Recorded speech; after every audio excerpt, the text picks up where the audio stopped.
Gloire à Jésus. Gloire à Jésus. Qui est content d'être ici ce soir? Ok. Vous savez, la présence de Dieu devrait être l'objet de notre quête. Amen. Être dans la présence de Dieu devait être notre sujet, notre désir le plus cher. Car dans la présence de Dieu, on est restauré. Alléluia. Dans la présence de Dieu, on est revigoré. Amen. Dans la présence de Dieu, même si on était mort, on revient à la vie. Amen. Dans la présence de Dieu, il y a toujours quelque chose qui se passe. Et ce soir, le Seigneur voudrait encore que pendant que nous sommes dans sa présence, que nous bénéficions encore de ses grâces. Lesquelles grâces qui sont contenues dans sa parole. Alléluia. Bien-aimés, je voudrais dire une chose. Beaucoup de gens attendent parfois, lorsqu'il n'y a plus la possibilité à la personne qu'on veut honorer,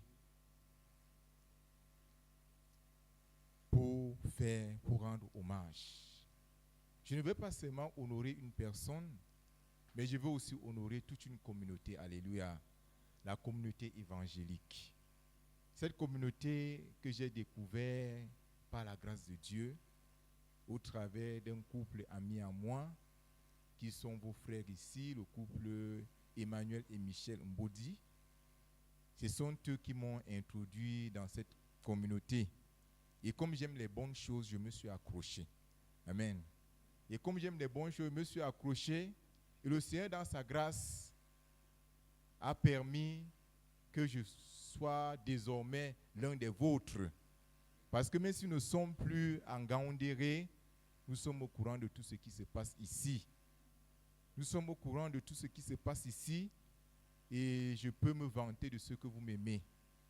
Je peux me vanter de ce que je ne suis pas à l'étroit dans votre cœur. Amen.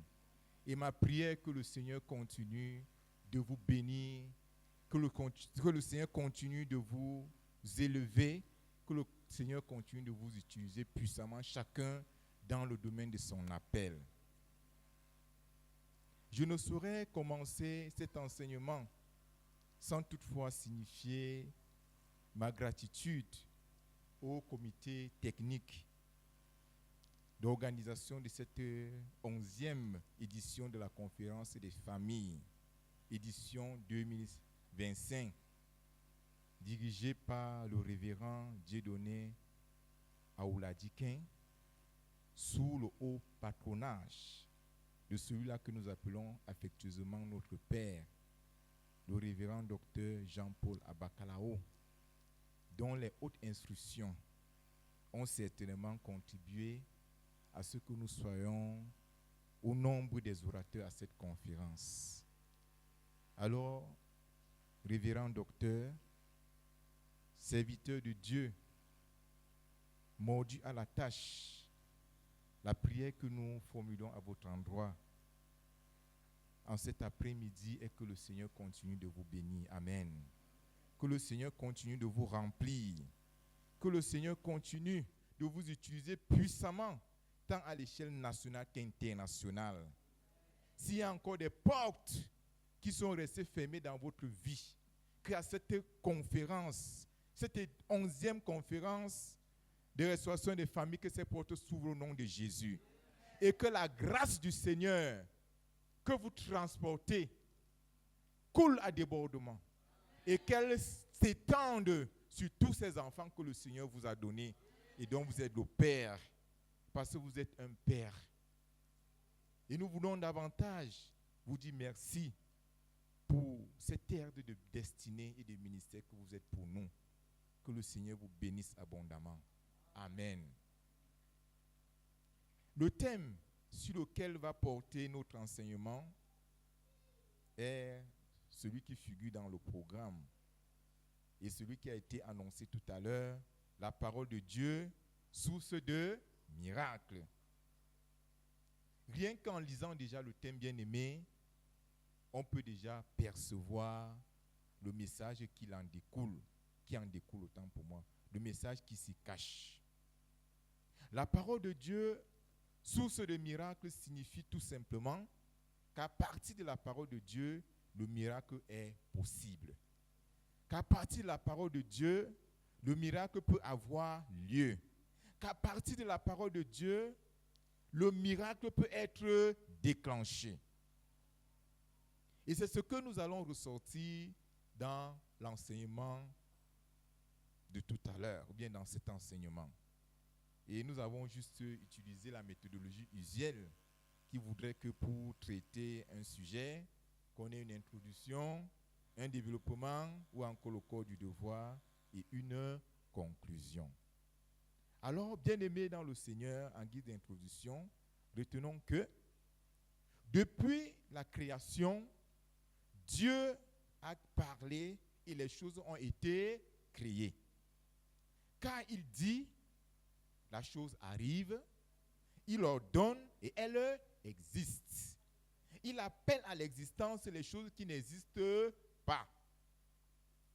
Nous pouvons nous conférer au récit de la création dans le livre de la Genèse, notamment dans Genèse chapitre 1 à partir du verset 3, quand Dieu dit que la lumière soit et la lumière fut.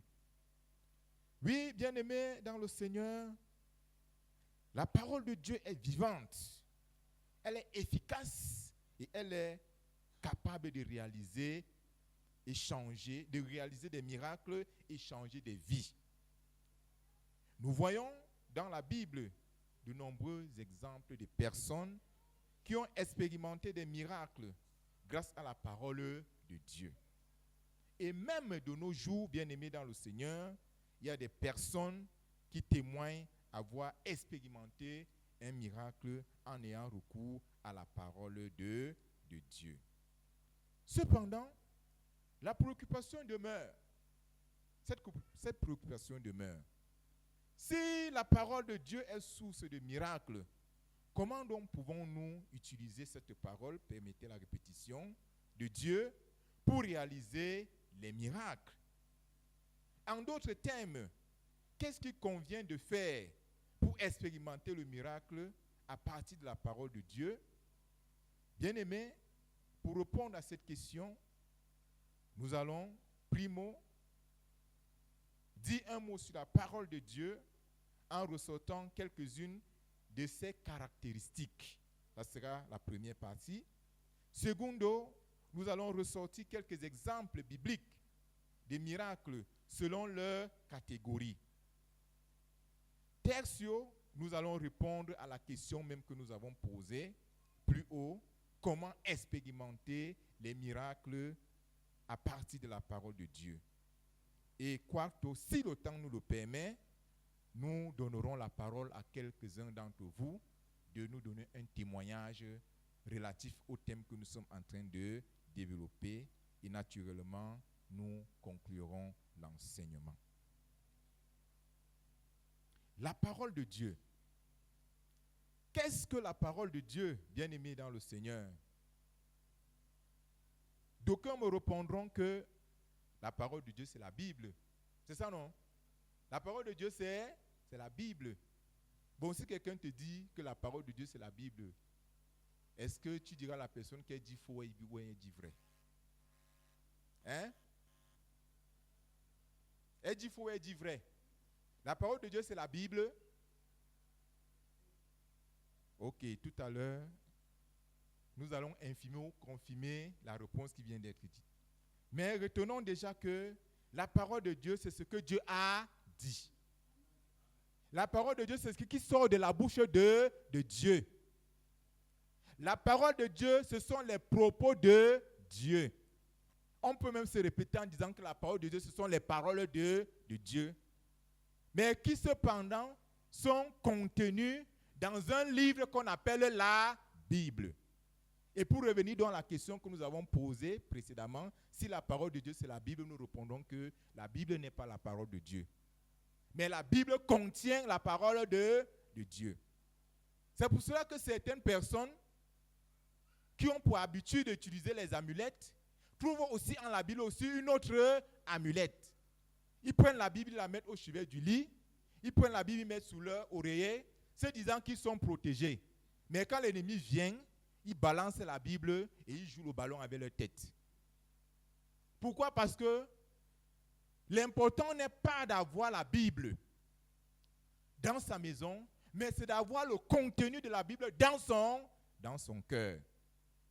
Oui, bien aimé, la parole de Dieu, c'est ce qui sort de la bouche de Dieu. La parole de Dieu, ce sont les propos de Dieu, et ces propos peuvent tourner autour des recommandations, autour des commandements, autour des promesses, autour des avertissements, etc., etc.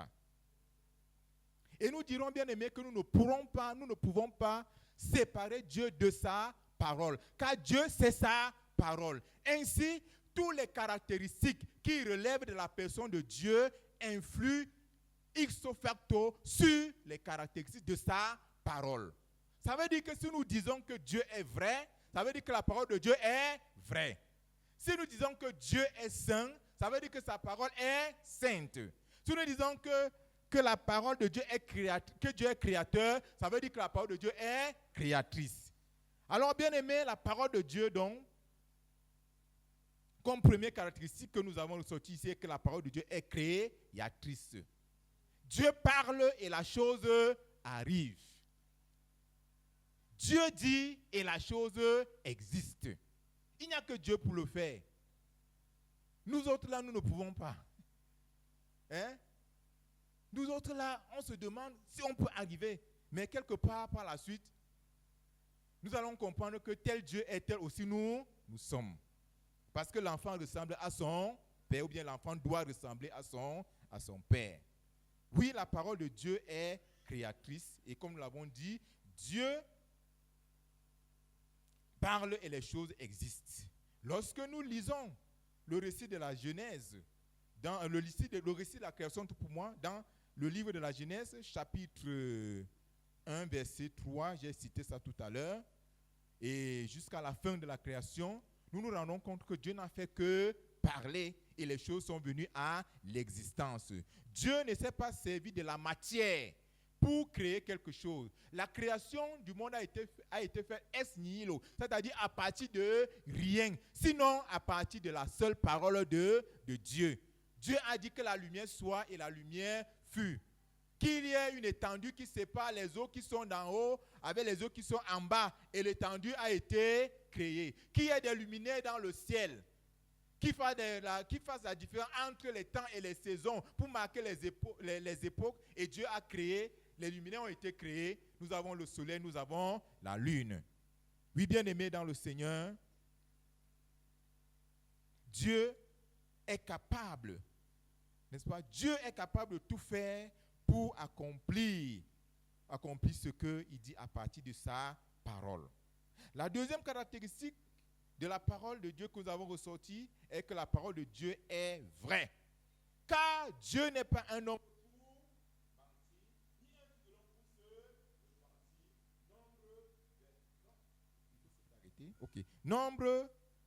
Nombre 23, verset 19. Car Dieu n'est pas un homme pour mentir, ou un fils d'homme pour se repentir. Il n'existe pas d'ombre de variation chez Dieu. Ce que Dieu dit, il a accompli. Dieu n'est pas comme nous aujourd'hui. L'homme va te dire, demain je vais te voir. Demain il ne vient pas, il ne s'excuse même pas. Et quand tu essaies même de le rappeler, il te dit que mais tu ne sais pas que je suis très occupé.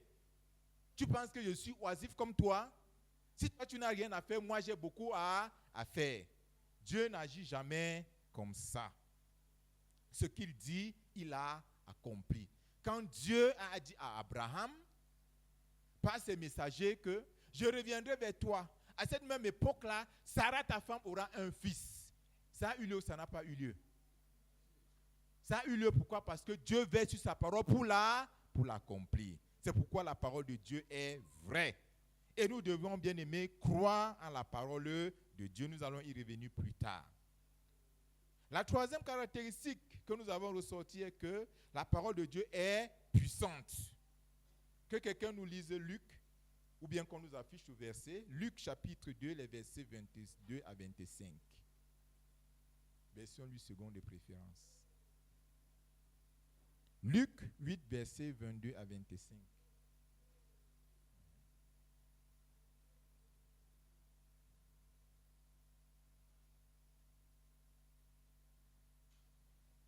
Bon, nous connaissons déjà l'histoire, n'est-ce pas?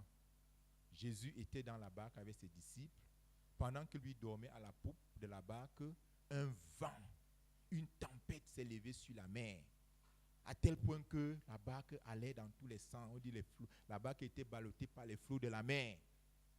Les disciples ont cherché, n'est-ce pas, désespérément à pouvoir arrêter en fait, à pouvoir se sauver, à pouvoir sauver leur vie, à tel point que, dans la peur d'une mort proche, d'une mort évidente, ils sont allés réveiller Jésus. Ils sont allés sortir Jésus du sommeil. Non, on ne l'a pas réveillé. Comme on dit, mon bébé, s'il te plaît, est-ce que tu peux te lever? On l'a secoué. Maître, cela ne te fait rien que nous soyons en train de... Ça veut dire que les gars étaient en colère. Les gars étaient en colère. Et ils ont sorti Jésus brutalement de son sommeil. Mais quand Jésus s'est levé, qu'est-ce qu'il a dit? Silence, tais-toi. C'est ça, non? Silence, tais-toi. Et aussitôt, le calme fut. Le calme s'est fait. Et les disciples étaient dans l'étonnement. À tel point qu'ils se sont posé la question, mais qui est donc celui-ci à qui obéissent même la mer et le vent? La puissance de la parole. Bien-aimés, nous allons y revenir. Et la dernière caractéristique est que la parole de Dieu est capable de réaliser les miracles. Affichez-nous le verset de Matthieu 8, verset 13 à 5 à 13. La parole de Dieu est capable de réaliser les miracles. C'est notre thème. Matthieu 8, verset 13, 5 à 13, autant pour moi.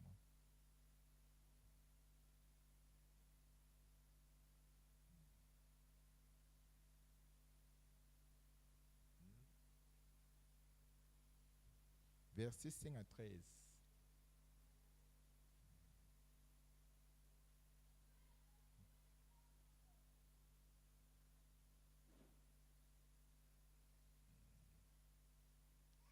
Ok, nous connaissons, n'est-ce pas? La parole de Dieu est capable de réaliser les miracles. Ici, Jésus a rencontré un centenier qui avait un serviteur malade. Et il suppliait Jésus de guérir son serviteur. Alors que Jésus voulait aller même se diriger vers son domicile, il a dit que non, ça ne vaut pas la peine parce que moi, je suis j'ai des hommes, j'ai des autorités au-dessus de moi et j'ai aussi des hommes sous moi. J'ai dit à l'un va et il va, à l'autre viens et il vient. Dis seulement un mot et mon serviteur sera guéri. Est-ce que la parole de ce centenier a été honorée ou pas? Pourquoi? Parce que quelque temps après, on est venu dire que le serviteur a été guéri. Amen. Et il a posé la question de savoir à quelle heure. À quelle heure? Et il y a un détail qui est important parce que Jésus a été marqué par l'humilité de cet homme. L'humilité, autant pour moi, l'humilité de cet homme. La manière dont il a dit, moi je ne suis rien. Tu es plus grand. Il a reconnu que Jésus était plus grand que lui. Qu'il n'était même pas digne que Jésus entre dans sa maison. Et Jésus a dit que même en Israël, il n'a pas trouvé une si grande foi. Et il a dit, va et qu'il te soit fait selon ta foi. Et son serviteur a été guéri. Alors, bien-aimé, la parole de Dieu qui est capable de réaliser les miracles nous plonge davantage. Je voudrais davantage que nous immergions dans les Écritures pour voir des exemples bibliques des miracles. Mais avant même d'y arriver, il faut même d'abord savoir ce que c'est qu'un miracle. N'est-ce pas? Le miracle, c'est quoi, bien-aimé? Le miracle a plusieurs sens et selon les contextes. C'est un phénomène naturel, une manifestation de puissance divine produisant en dehors des lois naturelles souvent associées à une intervention divine. De Dieu. Dans le miracle dépasse notre entendement humain, notre intelligence humaine là est incapable de percevoir le miracle en fait. Comment est-ce que le miracle fait même pour naître? Nous ne pouvons pas, n'est-ce pas, comprendre cela. Deuxième, c'est que c'est un événement exceptionnel, un phénomène provoquant un vif étonnement ou admiration par son caractère exceptionnel et inexplicable. Un peu comme le miracle de la tempête apaisée là. Ça a suscité à la fois un émerveillement, mais également un événement également, n'est-ce pas, un certain questionnement de la part des disciples. Qui est donc celui-ci à qui obéissent même la mer et le vent? C'était un événement exceptionnel. Parce que parler seulement au vent et que le vent s'arrête, bien aimé, il n'y a que Dieu pour le faire. On peut aussi parler des miracles en termes d'une solution efficace qui qualifie quelque chose considéré comme ayant une efficacité incroyablement positive dans un contexte spécifique comme une solution miracle. Bon, il y a aujourd'hui là, quand vous voyagez dans les bus, nous avons nos docteurs, n'est-ce pas, nos docteurs des voitures là qui viennent vous proposer un médicament qui traite toutes les maladies. Je ne sais pas si ce genre de médicaments là existe. Donc ça veut dire que c'est un médicament miracle. Tu as mal à la tête, tu prends. Tu as mal au pied, tu prends. Tu as le mal d'acide, tu prends. Tu as le mal de la dent, tu prends. Les cheveux ne poussent pas, tu prends. Hein? Ce médicament-là, ça c'est une solution miracle, n'est-ce pas? Si moi je peux prendre seulement, c'est que tous mes problèmes sont résolus. Alors, j'aurais encore besoin de quoi? Et nous terminons en disant que le miracle aussi, c'est une expression idiomatique utilisée dans les expressions comme par miracle. Par miracle, nous avons pu. L'année était tellement difficile, il y avait tellement, mais par miracle, nous avons pu voir la fin de l'année. Par miracle, nous mangeons chaque jour. Par miracle, donc c'est une expression idiomatique. Mais dans toutes ces définitions-là, c'est beaucoup plus la première qui nous importe. C'est que nous avons retenu comme la manifestation de la puissance divine, produisant, n'est-ce pas, des choses qui sont des choses hors de notre portée, des choses que notre entendement humain ne peut pas saisir. Et bien aimé, le thème grec, n'est-ce pas, le thème grec qui se rapporte à miracle, c'est dunamis, ce qui signifie puissance ou pouvoir. Et il est souvent utilisé pour décrire les actes de puissance, notamment ceux de Jésus, des prophètes, des apôtres et de toute personne qui croit en lui. Et dans les miracles que nous allons voir, les exemples que nous allons donc voir, n'est-ce pas, ce dynamisme-là, cette puissance de Dieu qui va se manifester. Alors, les exemples bibliques des miracles Et nous dirons, bien aimés dans le Seigneur, que les miracles dans la Bible sont de plusieurs ordres. Alléluia. Nous avons les miracles de guérison, nous avons les miracles de providence divine, nous avons les miracles de délivrance, nous avons les miracles de procréation, nous avons les miracles de résurrection, etc., etc. Et nous allons donc, bien aimés, aller pas à pas avec ces miracles en ressortant quelques exemples seulement. Alors, les miracles de guérison. Dans cette catégorie, bien aimés, nous avons un miracle que nous aimons beaucoup de guérison dans la Bible, dans l'Ancien Testament, qui est la guérison de Naaman, le lépreux. J'aime cette histoire, pourquoi? Parce que Naaman était un général. Et vous savez, n'est-ce pas, la considération qu'on peut avoir d'un général, le respect qu'il peut inspirer, parce qu'il n'est pas de la basse classe, il est de la haute hiérarchie. Et non seulement cela, il jouissait de l'amour de son roi. Mais seulement, malgré tous ces éloges-là, sa classe sociale et tout, il était lépreux. Il était lépreux. Donc pendant leur guerre, pendant une incursion en Samarie, ils ont ramené une petite fille esclave. Et elle était au service de la femme de Naaman. Et c'est cette petite fille qui dit à sa maîtresse que si mon maître allait en Samarie, le prophète le guérirait de sa lèpre. L'histoire, c'est dans 2 Rois, chapitre 5, à partir du verset 1. On ne va pas lire, on va seulement raconter les bribes comme ça.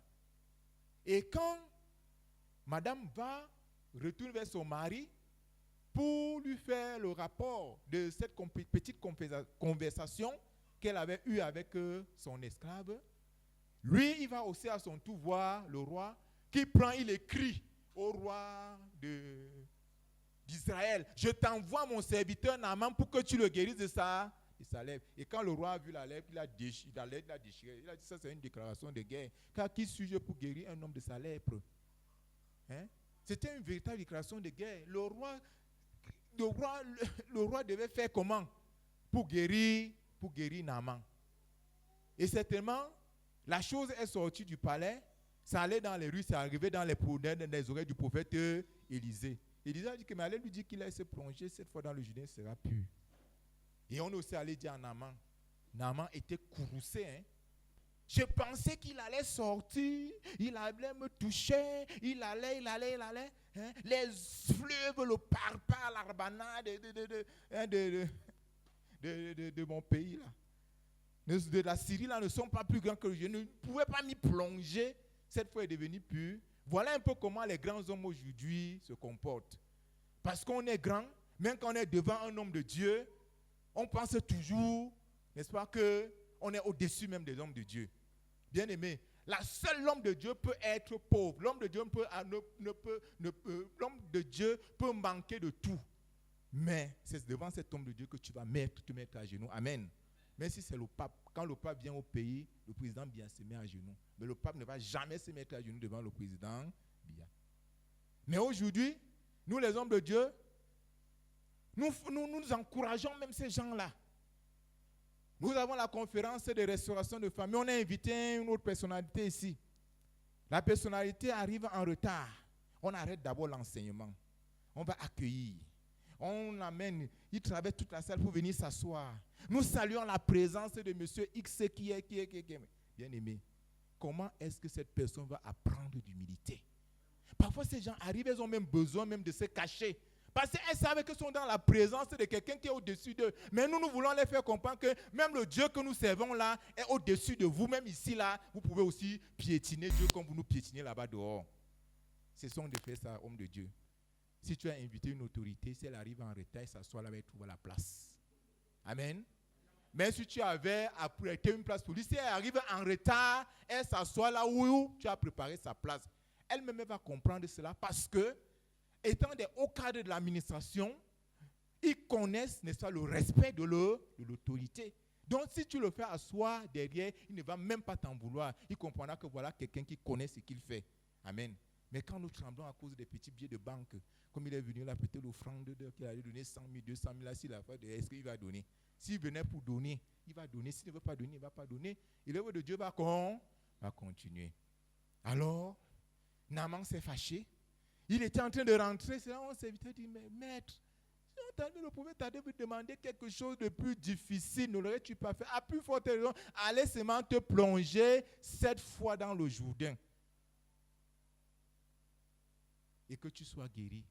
Bon, comme il tenait à la guérison, il est quand même allé se plonger. On avait dit 7 fois, hein? On n'avait pas dit 6 fois et demi. C'est ça, non? On n'avait pas dit 6,99, combien là? C'était 7 fois.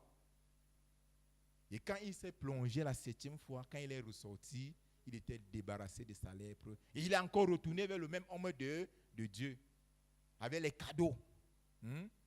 Avec les cadeaux. Bon, était-ce sa reconnaissance? Était-ce ça la corruption? On ne saurait le dire. Mais toujours dit qu'il s'était préparé quand même à l'avance avec ces choses-là. Et l'homme de Dieu a fait ce que beaucoup d'hommes de Dieu aujourd'hui ne feraient pas. Papa Bakalao, on a dit que les manteaux de chignard, 4 lingots d'or, et les quoi là. Mon ami, moi je vais devenir riche quand? Ce n'est pas la porte que Dieu a ouverte. Mon frère, heureusement que Géasi avait vu ça, il a dit que non, mon père, s'il est trop spirituel, il va laisser tout ça partir. Le gars a couru. Mon maître a dit qu'il vient de recevoir le fils des prophètes. Vraiment, il a besoin de se prendre. Il est parti caché. Quand il revient, oh, Élisée. Où étais-tu? Je ne suis allé nulle part. Mon esprit ne t'a pas vu quand tu étais en train. Et que la lèpre de Naaman, voyez, regardez comment un potentiel prophète finit lépreux à cause de la convoitise. bêtise. Ce qui n'est pas pour toi n'est pas pour toi. Si Élisée avait trouvé utile de recevoir ces cadeaux, il les aurait reçus et il aurait donné la part de Géasi, mais il a trouvé que c'était pas, ça ne l'aurait pas. Mais Naaman va faire quelque chose qui peut aussi nous challenger. Parce que quand Naaman rentre en Syrie, il rentre en judéo. C'est ça? Non, comment on les appelle là? Non, pas judéo-chrétiens. Bon, en fait, il rentre en Syrie, mais il n'est plus syrien, n'est-ce pas, dans l'adoration de leur Dieu. Mais il est un adorateur du Dieu. Très bien. Il rentre comme poser du désir. Parce qu'il a dit que permets-moi de prendre au moins c'est la terre. Bien aimé. La terre de mon pays, de ton pays pour ramener. Et je suis sûr qu'à partir de la guérison de Naaman là, même le roi de Samarie a été touché. C'est sûr que c'est Naaman qui a transporté le véritable évangile là-bas. C'est sûr que Naaman a pris l'habitude de venir adorer à Jérusalem. Parce qu'il avait vu, il avait reconnu que notre Jéhovah Sabaoth, n'est-ce pas, le tout-puissant guerrier, ne se trouvait qu'en Israël. Alléluia. Oui, bien-aimé, c'est ça. Et Naaman a été guéri. Miracle de guérison. Et un autre miracle. Donc, il y a Ézéchias, vous pouvez noter si vous voulez, il y a Bartimée, il y a la femme à la perte de sang, il y a le paralytique de la belle porte du temple. Nous allons aussi nous arrêter là. Dans Acte 3, versets 1 à 11. Nous connaissons l'histoire, non? Ça, c'est au temps des apôtres. Pour dire que les miracles ne sont pas seulement arrêtés avec Élisée, mais ils ne sont pas seulement arrêtés avec Élie. Mais les miracles ont continué avec les apôtres et continuent même encore, même jusqu'à aujourd'hui. Et je suis sûr que quand on va arriver à la fin des témoignages, nous serons surpris d'entendre ce que Dieu fait au travers des vies des uns et des autres ici. Alors, ce paralytique qui a été guéri était là depuis plus de 40 ans. On dit qu'il était, c'est un homme de plus de 40 ans en fait. Est-il né paralytique? La Bible ne nous dit pas. Mais toujours est-il qu'il était là, il était reconnu là comme le mendiant de la belle porte du temple. Et à l'heure de la prière, Pierre et Jean montent au temple pour prier. Et quand ils arrivent, ils tombent sur le paralytique et tous les passants qui passaient, chacun, n'est-ce pas par amour, n'est-ce pas, pouvaient jeter quelques pièces à celui-là. Et quand Pierre et Jean arrivent, ils s'attendent aussi à recevoir quelque chose. Mais ils ne savaient pas que Dieu avait un rendez-vous divin avec lui. Amen. Qu'il allait recevoir au-delà de ces pièces. Alors quand Pierre et Jean arrivent à son niveau, il le regarde et le fils dit, je n'ai ni argent ni or, mais ce que j'ai, je te le donne au nom de Jésus-Christ. Lève-toi et marche. Et aussitôt, les chevilles se sont raffermies, les pieds se sont solidifiés et il s'est mis à marcher. Pas seulement à marcher, mais il sautait, il louait derrière Pierre et Jean. Bien-aimés dans le Seigneur, j'aime bien ce miracle. Parce que avant les apôtres, aucun lévite, aucun grand sacrificateur, aucun officiel du temple n'a pu guérir cet homme. Mais voilà des hommes, n'est-ce pas, de bas peuple, qui n'avaient même pas d'instruction parce qu'ils étaient au départ des pêcheurs de poissons.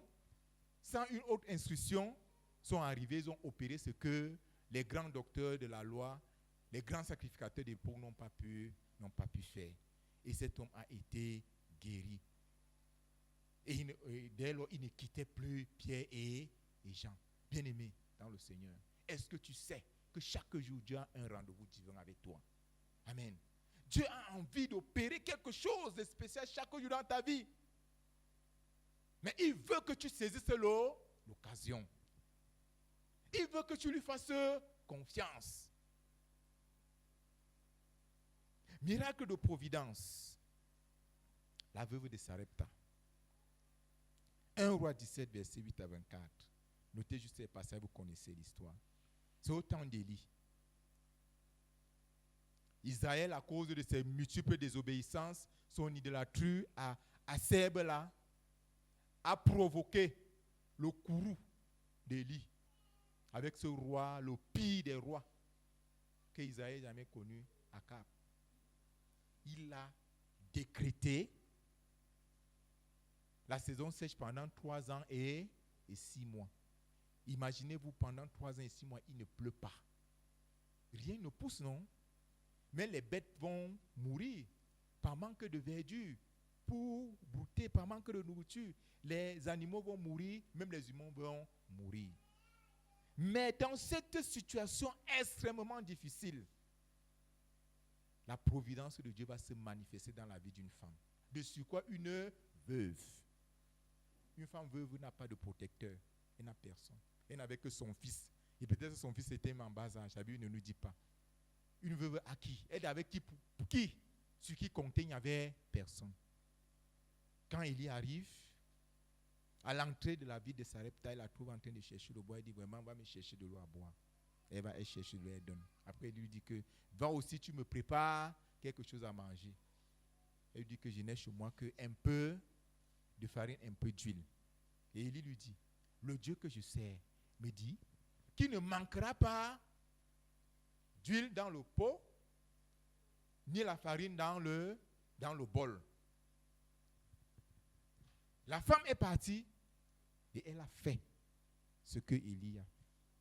Le miracle s'est produit pourquoi? Parce qu'elle a obéi. Si elle n'avait pas obéi, le miracle ne se serait jamais produit. Nous allons y revenir vers la fin quand nous allons parler des hommes de Dieu. Oui, bien-aimés dans le Seigneur, si c'était de nos jours, un parfait inconnu, et peut-être s'il avait été au courant qu'on souffre comme ça, c'est à cause même de ces messieurs-là. Parce qu'ils étaient en train de souffrir de famine, de manque d'eau à cause de la parole. Parce qu'il avait dit qu'il ne pleuvra pas pendant 3 mois, sinon à ma parole. Quelle audace! Mais c'était une audace qui lui était conférée par le Seigneur lui-même. Amen. Oui. Si cette femme avait su que c'était à cause de cet Élie-là, de cet homme-là, qu'ils étaient en train de souffrir, aurait-elle préparé le gâteau? Je ne saurais le dire. Mais toujours est-il que elle a obéi, le miracle a eu lieu. Il était en train de dire tantôt que de nos jours, quelqu'un arrive chez toi, tu ne le connais même pas, il dit qu'il va dormir chez toi, il dit que non, moi il va même dormir sur ton lit. Donc vous libérez la chambre conjugale. Eh man, Natacha, tu libères la chambre où tu dois avec pas Ezela. Pour que cet inconnu que tu ne connais pas là, vienne se coucher. Et qui te tienne un langage, moi je suis serviteur de Dieu. La Bible nous recommande, la Bible nous dit d'être prudent comme... et doux comme... en ce temps-là, on commence à se remémorer tous les passages bibliques qu'on connaît pour éviter de faire vrai ou faux. On commence à raisonner, non? On commence à raisonner. Parce que naturellement, on ne peut pas faire ce genre de choses.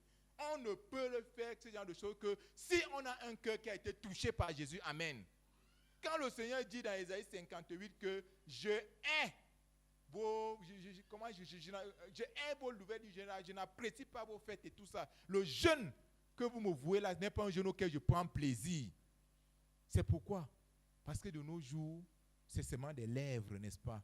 Des lèvres qu'on invoque le Seigneur, mais notre cœur est éloigné.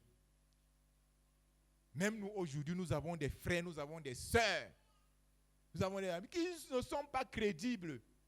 Oh frère, s'il te plaît, pardon, trouve-moi 5 000 là, je vais te remettre la semaine prochaine.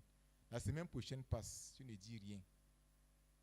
9 jours, tu te dis que bon, peut-être que le frère a peut-être oublié. Frère, c'est comment non, moi 5 000 là, ah, regarde, laisse encore, je cherche encore. Ok, bon, tu passes en 2 semaines, 1 mois. Frère, c'est quoi? Ah, c'est quoi? Ce n'est que pour 5 000 là que tu me cries dessus comme ça là. Ça devient un problème. Et ce sont les frères. Et vous allez voir qu'aujourd'hui, les frères sont prêts à faire les affaires avec les mondains qui parfois sont plus sérieux que nous qui sommes dans la maison. C'est pour ça que le peuple de Dieu ne prospère pas. C'est pour ça que le peuple de Dieu ne prospère pas. Tu donnes le marché à un frère, il coupe, il recoupe, il recoupe encore. Et il vient te dire que non, c'est parce que les choses sont chères sur le marché, il y a ceci, il y a cela, machin. J'ai découvert quelque chose qui m'a scandalisé un jour. Vous allez dans un de quand les dieux sont devenus les célébrations, surtout dans la partie sud, nous on vient là. Tu donnes le service, tu donnes ton argent à quelqu'un pour le service traiteur. Hein. Tu te demandes par exemple 1 million. Mais tu viens te servir les légumes sautés, tu te rends compte qu'il y a la glace dedans. On a préparer ça quand pour que ça soit congelé, mon frère? Ça veut dire que quand elles vont là, quand on vous dit souvent que non, si tu prends le poulet, ne prends pas le poisson, tu prends le poisson, ne prends pas... C'est parce qu'elles ont déjà calculé que les restes là, on va tromper notre client Mougou avec ça. Donc on prend l'argent du porc ici, mais c'est pour nourrir peut-être 3 cérémonies. Et tu vas les voir, les cérémonies sont très, souvent le visage est dur là. Non, monsieur, tu dis que c'est moi, pour un petit truc qu'on te met, tu vois quelqu'un comme moi, comme ça, la grande taille, gros, tout ça là. On me met 2 grains de riz, que ça va me suffire comment? Hein? Quand tu veux dire, on dit que non, monsieur, pensez aux autres. Donc, en m'ajoutant une autre cuillerée de riz ou un autre poulet, c'est ça qui va faire que les autres ne mangent pas. Alors que les plans sont déjà bien ficelés pour qu'on aille congeler ça. Après, tu viens à une fête, tu trouves qu'on t'a servi un dollar, un légume sauté congelé. Tu te demandes comment est-ce que la grâce a fait pour se retrouver. Je ne suis pas en train de taquiner quelqu'un. Il y a les gens qui vont traiter. Il y a les gens qui font traiteur ici. Bien aimé. C'est ça. Parce que on ne veut pas faire ce que le Seigneur nous demande. Oui, bien aimé, il y a aussi la veuve du temps d'Élisée. Dans 2 Rois chapitre 4, verset 1 à 3, vous pouvez noter. La veuve dont le mari était mort, il avait laissé avec les dettes. Vous connaissez l'histoire, non? Elle est allée voir Élisée pour lui dire que vraiment ton serviteur est mort, il nous a laissé avec les dettes et maintenant là je suis en passe de perdre mes enfants et moi me devenir esclave. Qu'est-ce qu'Élisée lui a demandé? Qu'est-ce qu'Élisée lui a dit? Qu'est-ce que tu as chez toi?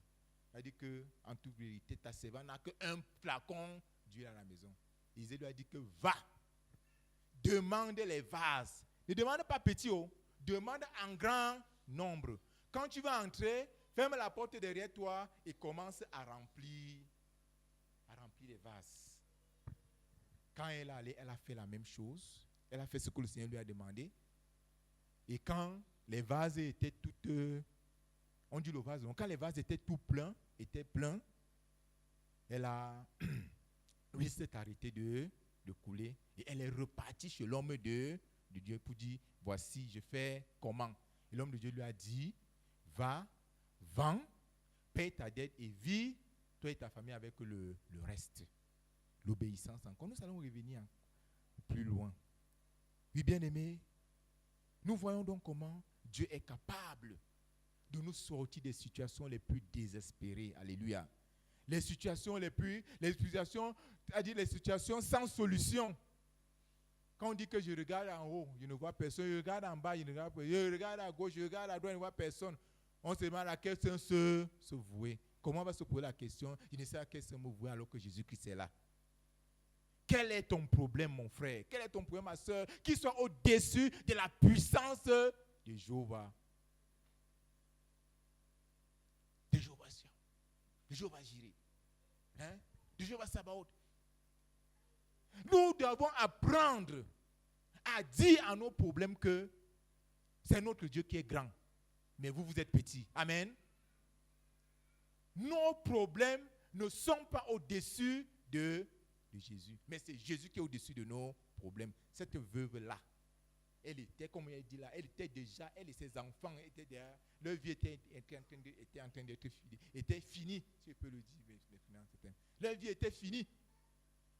Mais, quand elle s'est rappelée qu'elle est la femme de prophète et qu'elle sait que son mari a servi Dieu, bon, comment elle a contacté les dettes, je ne sais pas. Mais elle s'est dit quand même que le Dieu que son mari a servi là pouvait être la solution. Et elle allait voir l'homme de Dieu et la solution est venue. Amen. Vers qui te tournes-tu, mon frère, quand tu as un problème? Vers qui? Vers qui te tournes-tu? Chez les Alain Mimbou? Chez les diseurs de bonne aventure là? Ou bien tu te tournes vers le Seigneur? C'est toi qui peux répondre à cette question parce qu'il ne connaît pas ta vie. Les miracles de délivrance. Un miracle que j'aime beaucoup.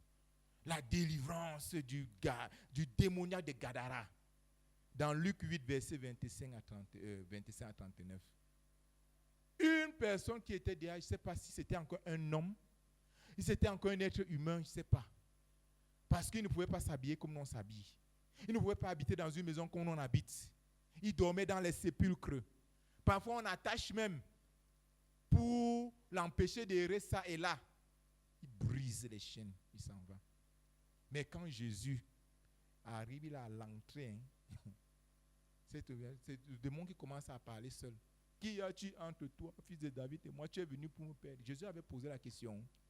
Hein? Bien-aimé, si tu es enfant de Dieu et que ta présence ne dérange pas quelque part, pose-toi encore la question. Amen. Si tu es vraiment enfant de Dieu, la présence d'un enfant de Dieu doit déranger. Amen. Ça doit déranger les membres de ta famille. Ça doit déranger les chrétiens caméléons de ta communauté. Parce que l'enfant de Dieu est là comme un jugement pour les autres. Parce que le fait que tu ne fais pas les mêmes choses que ceux-là, ils pensent que tu les juges. Mais c'est ta présence parce que les ondes que tu dégages sont en contradiction avec ce qu'eux ils ont en eux. Donc quand Jésus arrive, Jésus n'avait même pas besoin de parler parce que le grand roi était là. Hein? On a chanté tout à l'heure, non? Que le roi fasse son entrée. Quand Jésus est arrivé dans ce territoire en tant que le dominateur suprême, celui-là qui a la capacité de le soumettre à son pouvoir, même les forces de la nature arrivées là, il fallait que ce qui est inférieur se soumette. Mais pourtant, c'était une légion de démons. Hein? Une légion de démons. Mais le seul Jésus là a pu mettre la légion de démons à genoux. Et cet homme a été libéré. Alléluia. Il a été libéré. Quand on vient le voir, on le trouve dans son bon sens, habillé. Peut-être les gens pouvaient se poser la question pour dire, est-ce que c'est vrai? Lui-même, il dit, oui, c'est vraiment moi, c'est moi, c'est moi. Il voulait rester avec Jésus, mais Jésus a dit que, va, rentre dans ta famille et raconte ce que Dieu a fait pour toi. Aujourd'hui, bien aimé dans le Seigneur, malheureusement, l'évangile se meurt par manque de témoignages. On a lu ça, dit, c'est vrai que lorsque nous suivons les réseaux sociaux, on dit que nous, il faut être, comment il faut vivre heureux, il faut vivre caché et tout. Mais bien aimé, comment puis-je cacher ce que Dieu a fait pour moi? J'étais malade, Dieu m'a guéri, ou a le mal de dire aux autres que Dieu m'a guéri. Hein? J'étais pauvre, Dieu m'a enrichi, où il y a le mal à ça? La bénédiction du Seigneur, elle est enrichie et ne la fait suivre d'aucun chagrin. Aujourd'hui, non. Mais si tu as les millions, tu n'as pas besoin de dire. Parce qu'on a peur qui va venir prendre ce que Dieu t'a donné? Ce sont les stratégies du diable pour tuer le témoignage. Non, ne dis pas ceci. Toute vérité n'est pas bonne à dire. Moi, j'ai été racheté par le Seigneur Jésus. Amen. Si je suis ce que je suis, c'est grâce au Seigneur, je le dis à qui va entendre. Amen. Avant, il ne pouvait pas parler comme ça. Avant, il ne pouvait pas parler même devant deux personnes. Mais aujourd'hui, même si vous me mettez au stade de Limbe, je vais parler. Pourquoi? Parce que je puis tout pour celui qui me... Et je ne dois pas parler de ça, on va dire que c'est de l'orgueil. Quel orgueil? Quand tu reconnais la main agissante de Dieu dans ta vie, ce n'est pas de l'orgueil, bien aimé dans le Seigneur. Mais malgré tout, nous devons rester humbles. Parce que Dieu s'oppose aux orgueilleux, mais il fait grâce aux humbles. Et un véritable enfant de Dieu, quand tu es en train de glisser vers l'orgueil, le Seigneur te reprend. Vrai ou faux? Quand tu es en train de faire ce qui n'est pas bien, le Saint-Esprit te reprend. Mais si le Saint-Esprit te reprend et que tu persévères dans ta mauvaise voie, ça veut dire que tu n'as pas encore rencontré le Seigneur. Amen. Alors, nous sommes exhortés, bien-aimés, à aller dire aux autres ce que le Seigneur a fait pour nous. Amen. Quand je devais me marier, permettez-moi un petit témoignage. Moi, je n'avais rien. J'étais un étudiant.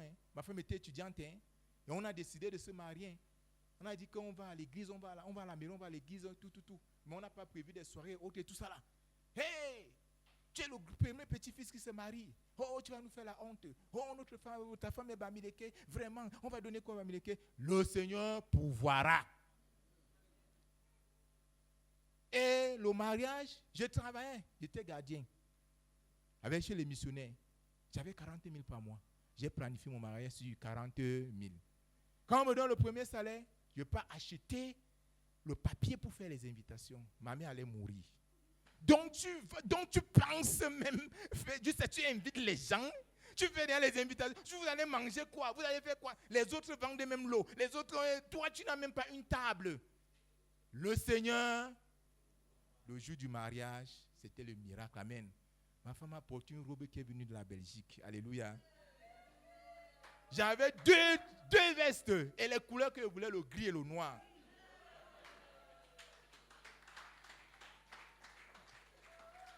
Si à l'âge, si avec la barbe blanche, je suis frais comme ça, imaginez à l'époque comment j'étais.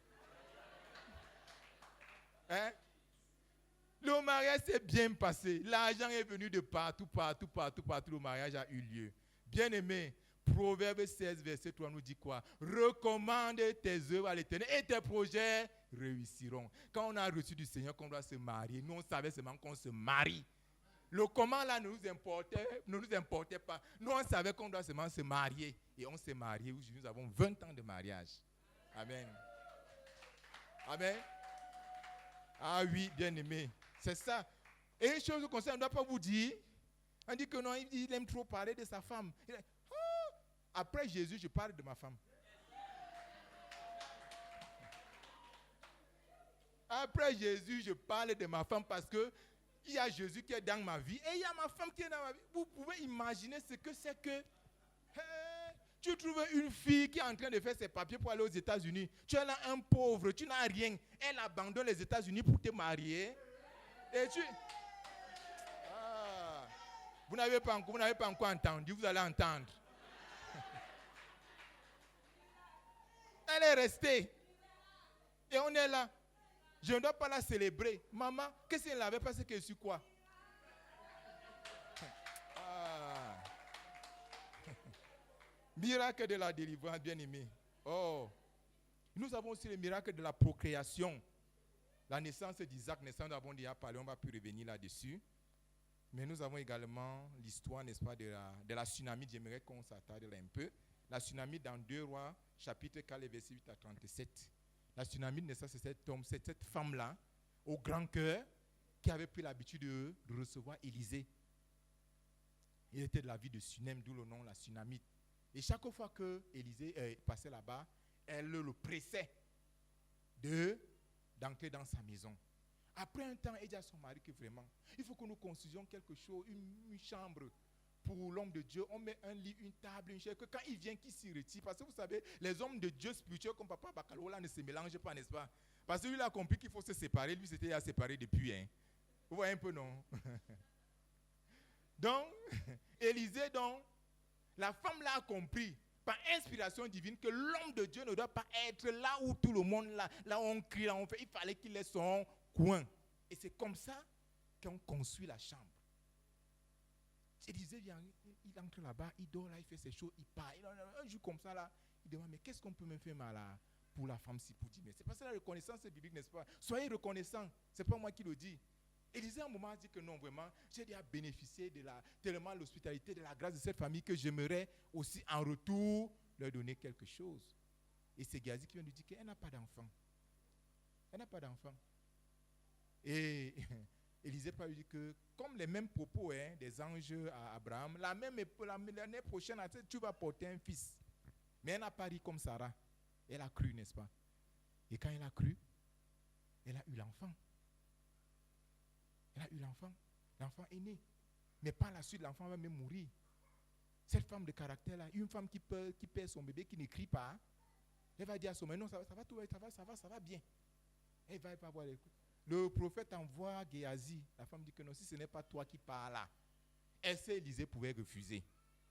Parce qu'il a repensé à tous les poulets, tous les eaux chaudes, tous les cafés, les omelettes là. Il dit que non, moi-même là, si je refuse, là, c'est que non, moi-même, c'est que moi-même aussi, je suis aussi dur. C'est vrai, je suis sain et tout, là, mais ici, là, quand même, les poulets là parlaient déjà. Hein? Parce que quand la Bible dit que si ton ennemi a faim, donne-lui à manger à boire, ce n'est pas seulement l'ennemi, hein? Même pour des personnes normales, parce qu'on se sent redevable quelque part. Amen. Quand quelqu'un t'a fait du bien, tu es un peu obligé de rendre ce bien-là. Vous voyez, non? Et c'est dans cette position-là qu'Élisée se trouvait. Élisée était obligé de se lever. Et Géasi avait déjà mis le bâton. Et comme c'était même d'abord un cupide là. Et s'il était même sérieux, on a dit que Élisée peut-être dit que peut-être lui il a passé le temps à taper même. Il a jamais mis le bâton, ça n'a même pas eu de ténuement. Quand il a dit que va d'abord derrière, ta période d'incubation là n'est pas encore terminée. Élisée est parti, il a fait ce qu'il a fait. L'enfant s'est réveillé, il a remis l'enfant à sa mère. N'est-ce pas génial à entendre? Imaginez la joie de cette femme. Et que par la suite, quand elle va dire à son mari que si tu sais même que l'enfant là était même mort. Quand je suis parti là, c'est parce que je savais que l'homme de Dieu pouvait faire quelque chose. Si elle avait dit ça à son mari, comme les hommes sont cartésiens là, il est mort, pardon, on enterre seulement. On n'a même pas d'abord demandé l'enfant là, enterrons seulement. Et comme la femme aime son enfant, et Jésus qu'elle connaissait son mari, elle a dit que ici là, je cache. Elle est partie seule, elle est revenue, c'est des jours après, j'imagine qu'elle a dit à son mari que comme tu vois même le garçon, s'il a comme ça là, on l'aurait même déjà hâté. Il est un revenant. Revenant comment? Il était mort comment? Il était mort, vrai mort là. C'est Élisée qui est venu. Voilà. Donc, vous voyez un peu, bien aimé, comment est-ce que Dieu est capable de changer les situations. Il a changé la situation de cette vie. Il avait dit que désormais tu ne seras pas appelée la stérile, n'est-ce pas? Celle qui était stérile sera la mère de nombreux enfants. Amen. Anne, elle était stérile au départ, non? Mais après, elle a eu combien d'enfants? Hein? Elle a eu beaucoup d'enfants, non? Je crois au moins 6. Elle a eu 5 après. Après Samuel, je n'ai pas le chiffre exact dans ma tête, mais je crois quand même que ça tourne autour de là. Oui, bien aimé dans le Seigneur. Miracle, n'est-ce pas, de la procréation. Oui. Nous avons les miracles de la protection. Bon, la tempête apaisée, on a parlé déjà de ça, on va sauter. Nous avons les miracles de la résurrection. Nous venons d'embrayer avec l'histoire de la Sunamite. Mais j'aimerais quand même que nous nous attardions sur l'histoire, la résurrection de Lazare. Lazare, l'ami de Jésus. Ton ami Lazare est malade. On envoie dire à Jésus. Jésus prend encore 2 jours. L'histoire, c'est dans dans Jean chapitre 11, verset 1 à 44. Jésus ne va pas, il annonce même à ses disciples. Après, il dit que notre ami Lazare dort. Ah, bon, mais si Dieu va se réveiller, comme nous, l'homme, quand tu es chané, tu ne peux pas suivre les bouts, tu ne peux pas comprendre le langage de Dieu. Les disciples étaient avec Jésus, leur dit que notre ami Lazare dort. Il dit que non, s'il dort, là, il va se réveiller. Il était oublié, il a dit qu'il est mort. Et pour qu'ils comprennent que c'était sérieux. Et Jésus décide d'aller 4 jours après. Lazare était déjà au tombeau. Quand il arrive, Marthe dit que si tu avais été là, c'est que mon frère ne serait pas mort. Et il dit vrai. Mais comme Dieu voulait manifester la puissance, le dynamisme là, il a laissé que les choses se passent de la sorte. Quand il arrive, où l'avez-vous mis? Dans la tombe. Et le mari qui vient encore dire qu'il sent déjà. Imaginez Agaroua, on dit qu'à Agaroua, à l'ombre, il fait combien de degrés là au mois de février là? Ce sont combien de degrés à l'ombre? 40. Et Agaroua, il y a quand même un peu les arbres, non? Vous regardez un peu Israël là. Imaginez un peu le degré de chaleur. Et vous savez que la chaleur favorise la putréfaction, non? Si vous exposez la viande là où il y a beaucoup de chaleur, ça va vite pourrir. Vous voyez un peu? Et Lazare était déjà. C'est la sœur du mot qui vient de dire que non. Vraiment, c'est vrai. Nous connaissons que tu es, mais vraiment, Lazare sent déjà. Ça veut dire que même à ce moment-là, même les martyrs sont devenus incrédules. En fait, ils ne connaissaient pas Jésus dans cette dimension-là. Ils ne savaient pas que Jésus pouvait faire revenir leur frère à la vie. Et quand Jésus va à la tombe, il dit, ôtez la pierre. Quand il a ôté la pierre, si on était là, les odeurs sont sorties, non? Jésus même a inhalé la mauvaise odeur, non? Mais il a dit, après cela, il a dit quoi? Lazare, sort. Et le mot est sorti. Bien-aimé, qu'est-ce qui est mort dans ta vie? Que tu penses qu'il n'y a plus rien à faire. Jésus dit, je suis la résurrection et la vie. Celui qui croit en moi vivra, même s'il meurt. Alléluia. Alors vivement, que les domaines de notre vie qui sont morts, les domaines de notre vie spirituelle qui sont morts, reprennent vie au nom de Jésus. Peut-être tu ne pries plus. Ta vie de prière est morte, enterrée, ça sent déjà. La vie de méditation est morte, enterrée, ça sent déjà. La vie de jeûne est morte et enterrée, ça sent déjà. N'en parlons plus de la méditation de la parole. Parfois, on se contente seulement ici des exhortations de ta Magui, de ta Mélissa et autres. Je connais vos noms. Oui, je connais le passage là. Mais dès qu'on sort là, c'est vie. On se contente de ça. Quand on rentre là, on ne connaît même pas là où la Bible se trouve. Quand on vient à l'église là, on tient la Bible en main. Mais quand on arrive, on dépose. C'est pour ça que parfois, bien aimé, je ne sais pas si ce que veut dire peut heurter ou bien ça peut. Vraiment, la Bible dans les téléphones qu'on projette là, ça crée la paresse. Amen. Beaucoup de gens n'arrivent pas à fouiller la Bible. Et c'est pour ça qu'on aime aller là où il y a les prêts à porter spirituels. Vous comprenez, les prêts à consommer spirituels. Vous comprenez ce que veut dire par prêt à consommer spirituel? Ce sont les communautés où il y a déjà tout. Il y a déjà tout. Hein? Département de louange, département d'information, département de communication, département de ceci, de cela, l'argent entre et tout là. Hein? Dès qu'on lit un texte, projeter, on projette. Demandez à quelqu'un de me trouver même, je ne sais pas, 2 Thessaloniciens 5, verset 17 ici là. Hein? Si on va trouver. Mais comment? Depuis là, on va commencer à regarder à gauche, à droite. On veut seulement regarder qu'on a. N'affichez plus. Même si le pasteur dit que projeter, ne projetez plus. Amen. Il faut que nous apprenions à sonder les Écritures, comme les Juifs de Bérée dans Acte 17. La Bible est devenue un ornement pour nous. On porte juste la Bible pour montrer qu'on va à l'église, on est chrétien, mais on ne connaît pas lire la Bible. Qui a déjà lu sa Bible de Genèse Apocalypse ici? Au moins c'est une fois. Que tu veux voir, dès que tu prends la Bible comme ça, puis ça devient comme une mélodie, une berceuse. Dès que tu veux, tu commences. Mais quand tu es devant certaines choses qui te plaisent, comme aujourd'hui là on parle, oh le camp, il est président, il n'est pas quoi là. Non, on est éveillé jusqu'à. On commente même. Mais on ne commente pas la parole de Dieu. Nous allons y revenir tout à l'heure. Bien aimé, il est important de lire la parole. Amen. Alors après avoir vu les exemples de miracles dans la Bible, nous allons n'est-ce pas toucher même au cœur de l'enseignement qui est la 3e partie, où nous allons répondre à la question comment expérimenter les miracles de Dieu à partir de sa parole. Et à la 4e partie, 2 ou 3 personnes vont témoigner ici. Amen. Alors, bien aimé, il faut dire que le miracle est possible. Amen. Dis à ton frère, le miracle est possible. Dis que je peux faire le miracle. Parce que je suis enfant de Dieu, je peux faire le miracle. Jésus a dit que celui qui croit en moi fera les œuvres que j'ai faites. Il fera même de plus grandes. Jésus n'est pas comme nos maîtres d'aujourd'hui, nos anciens qui veulent toujours avoir un dessus. Mais ils veulent toujours quand même voir être un peu au-dessus, n'est-ce pas, de leurs apprenants. Parce qu'il y a des choses que nous, on ne peut pas dire. C'est pour ça que vous voyez dans certaines églises, là, le pasteur se rend d'abord inaccessible. L'archibishop Silas, quand tu arrives là-bas, bishop, il y a tel qui veut te voir. Fais-le l'asseoir. Tu restes là, tu ne fais même rien. Hein. Tu attends.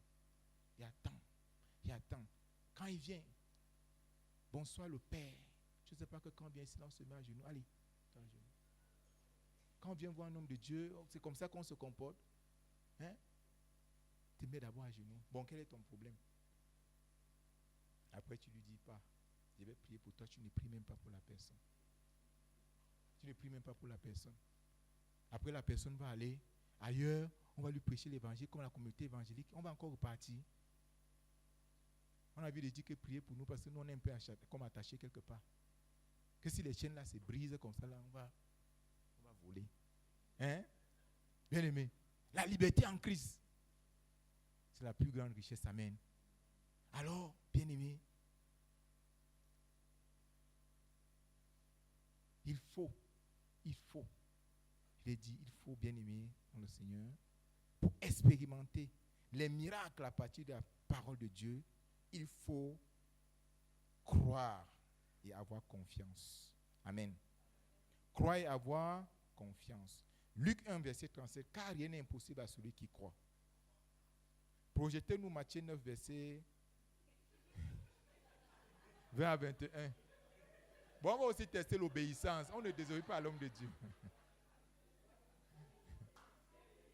Obéissez seulement, obéissez. On n'a pas dit qu'à la conférence des familles, on ne projette pas. En tout cas, je passe à partir de demain, vous ne projetez plus. Oui, Matthieu 9, verset 20 à 21, oui. Matthieu 9, 21. C'est ça? Non, ça c'est 2. Verset 21. Ça parle de la femme, en fait, ça revient à la femme à la perte de sang. Hein. Elle a cru. Elle s'est dit, si je puis seulement toucher le vêtement de Jésus, je serai guéri. Bien-aimé, vous savez pourquoi cette femme ne pouvait pas se présenter en public? Parce que le saignement d'une femme, même naturelle, était considéré comme une impureté. Imaginez-vous une femme qui saignait depuis plus de 12 ans. Elle ne pouvait pas se présenter. Comme je l'ai dit, même pendant le saignement naturel qu'on reconnaît qu'une femme doit avoir tous les mois là, quand une femme israélite avait ça, elle était considérée comme un impur, elle devait rester impure pendant un certain nombre de jours. Et après, il fallait même faire le rite de purification. Et cette femme donc, qui avait déjà tout dépensé, ses avoirs, ses revenus, certainement entendu parler de Dieu, elle a dit que si je peux au moins se toucher le vêtement, parce qu'elle savait que dans son état, elle ne pouvait pas toucher Jésus. Elle ne pouvait pas toucher Jésus. Et elle est allée. Elle a touché et elle a été guérie. Et j'aimerais poser la question. Le miracle de cette femme a eu lieu au moment où elle a touché Jésus, ou bien au moment où Jésus a dit, va, ma fille, car ta foi t'a sauvée. Vous avez déjà posé la question là. Hein? Quand elle a touché, la femme à la perte de sang a été guérie quand elle a touché le vêtement de Jésus, bien quand Jésus lui a dit, va car ma fille, car ta foi t'a sauvée. Quand Jésus lui a dit, autant pour moi. Oui, je posais la question. Oui. Elle a été guérie, n'est-ce pas? Bon, peut-être je vais vous choquer un peu. Je vais vous choquer un peu. Parce que quand il était en train de préparer l'enseignement, c'est la question là m'est venue à l'esprit. J'ai dit, bon, on a souvent dit que quand elle a touché, en même temps, elle fut guérie. Mais je vais vous dire que la guérison de cette femme, le processus a commencé au moment où elle a touché Jésus. Mais quand Jésus lui dit, va ma fille, car ta foi t'a sauvée, c'est en ce moment qu'elle est complètement guérie. Amen. Parce que tout était contre elle. Les circonstances de la vie étaient contre elle pour qu'elle ne puisse pas être guérie.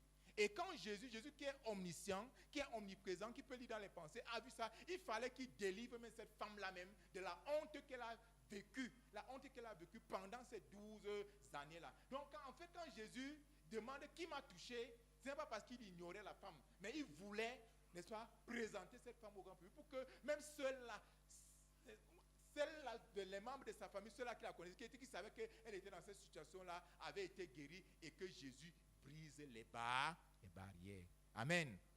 Jésus brise quoi? Les barrières. La maladie de cette femme était une barrière.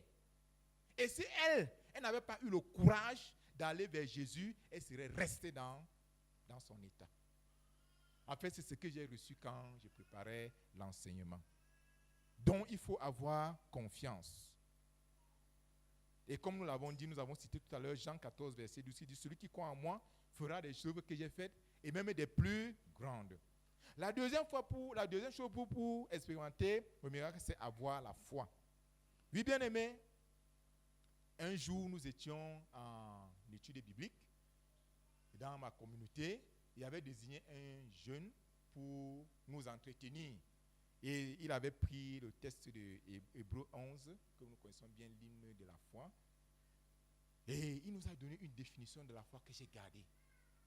Il nous a défini la foi. Déjà, la Bible nous dit que la foi, c'est une affirmation des choses qu'on espère, une démonstration de celles qu'on ne voit pas. Mais lui, il nous a défini la foi comme un acronyme, comme étant la force qui opère dans l'invisible. J'ai dit, waouh! Il faut noter ça. La foi est la force qui opère dans l'invisible. Parce que bien aimé dans le Seigneur, comme nous l'avons dit, le miracle est possible. Le miracle existe comment? Existe déjà dans le règne spirituel. Maintenant, pour amener le miracle dans le règne temporel, le règne physique, il faut la foi. Parce que la foi est la seule monnaie d'échange dans le règne spirituel. Si tu t'approches de Dieu sans la foi, tu ne peux pas lui plaire. Amen. Si tu n'as pas la foi, tu ne peux pas expérimenter les miracles parce que, comme nous l'avons dit, c'est la seule monnaie d'échange. La seule monnaie d'échange dans le règne spirituel. Nous ne voyons pas le miracle, nous ne voyons pas la guérison, nous ne voyons pas le mariage, nous ne voyons pas le travail, nous ne voyons rien. Mais par la foi, nous visualisons déjà cela et la foi nous projette, ça nous envoie envoie, ça nous projette, n'est-ce pas, dans le règne spirituel où nous partons prendre et ramener ça à notre niveau dans le règne temporel. Amen. Est-ce que je parle à quelqu'un? Est-ce que je parle à quelqu'un? Même si Dieu a dit dans Ésaïe 55, verset 1 à 2, il dit que venez acheter sans argent. Vous connaissez le verset. Dieu a dit venez acheter sans argent. Pourquoi? Parce qu'il y a des choses qu'on ne peut pas acheter avec de l'argent. Mais Dieu n'a pas dit que venez simplement comme ça. Même s'il a dit gratuitement, le gratuitement là renvoie à la foi. Parce que si tu n'as pas la foi, tu ne peux rien recevoir de Dieu. Amen. Sinon, tu vas peut-être t'arrêter juste aux bénédictions usuelles, n'est-ce pas, traditionnelles que nous connaissons. Le soleil se lève, ça se couche, il pleut dans le champ des méchants. Mais les vraies bénédictions qui, n'est-ce pas, qui là, en réserve pour les enfants de Dieu, là, tu ne pourras pas les expérimenter. Si tu n'as pas la foi. Amen. Alors, pour expérimenter le miracle bien-aimé dans le Seigneur, il faut avoir quoi? La foi. Et sans la foi, il est impossible de plaire à Dieu. La prochaine chose, c'est la lecture et la méditation de la parole de Dieu. Josué 1, chapitre 8. Nous avons parlé de la Bible tout à l'heure. Combien sont ceux-là qui lisent la Bible? Parfois, nous passons le temps dans les réseaux sociaux, communautés chrétiennes. Il y a quoi? Il y a encore il y a la famille là. Non, je parle de nos forums d'ici, nos forums ici que nous connaissons là. Hein? On lit. Mais on ne prend pas le temps de lire la Bible. Mais aujourd'hui, bien aimé, le Seigneur voudrait que tu comprennes que si tu veux expérimenter le miracle, tu dois lire sa parole et la méditer. Pourquoi? Parce que la lecture de la parole nous renseigne sur ce que Dieu dit. Alléluia. La lecture de la parole nous renseigne sur ce que Dieu dit et la méditation, quant à elle, nous permet de fusionner avec la parole de Dieu, de l'assimiler, de la remémorer et d'en faire usage en cas de besoin. Est-ce que vous comprenez ce qu'il dit? Je reprends. La méditation, la lecture de la parole de Dieu nous renseigne sur ce que Dieu dit. Et la méditation, quant à elle, nous permet de fusionner, c'est-à-dire de faire corps avec la parole de Dieu, de l'assimiler, de la remémorer pour pouvoir utiliser à bon escient en cas de besoin. C'est ça. Tu ne connais pas la parole de Dieu, mais qu'est-ce que tu vas pouvoir dire? Le miracle, Dieu, on a dit que la parole de Dieu sous des miracles, n'est-ce pas? Ça veut dire que pour avoir le miracle, il faut connaître la parole. Et comment est-ce que tu peux connaître la parole si tu ne lis pas, bien-aimé? J'ai dit qu'il y a des gens que quand ils veulent dormir, c'est en ce temps-là qu'ils prennent la Bible. Ils dorment jusqu'à ce qu'ils ronflent. Ils dorment jusqu'à ce qu'ils ronflent pour lire la Bible. La prochaine conférence de restauration de famille, si nous avons la grâce d'être là, hein, mon père, veillez à ce que imposer un programme de lecture de la Bible. De Genèse à Apocalypse. C'est important. Amen. C'est important. Quand on le fait, quand on arrive, on peut même partager. Parce que les rencontres chrétiennes, en fait, on ne devait pas venir encore là pour nous enseigner. Parce que chacun est enseigné par le Saint-Esprit. Est-ce que vous le savez? Donc, quand on se retrouve ici, quand on dit même que non, nous devons la passer à l'homme de Dieu qui va nous enseigner. Je vous enseigne quoi que vous ne connaissez pas. Là où vous êtes assis là, moi je suis ici, c'est juste par la volonté de Dieu, c'est tout. Je pouvais être là-bas et un autre ici, vrai ou faux?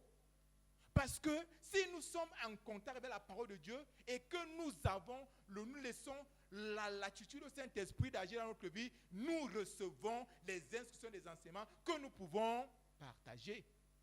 Donc, dire que moi j'enseigne, vous écoutez, ne veut pas forcément dire que je suis au-dessus de vous. Bien que j'ai le monopole du savoir, non. Mais c'est juste parce que Dieu m'a accordé cette grâce-là.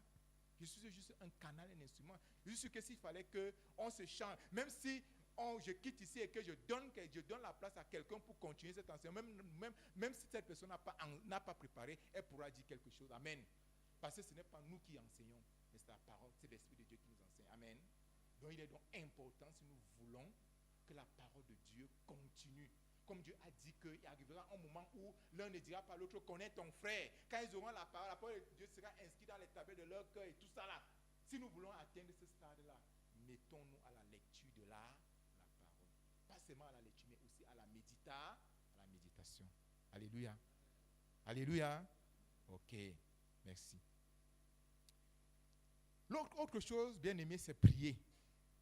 Philippiens 4, verset 6. Vous connaissez, non? Ne vous inquiétez de rien, tout chose fait savoir vos besoins. Vous pouvez terminer le verset.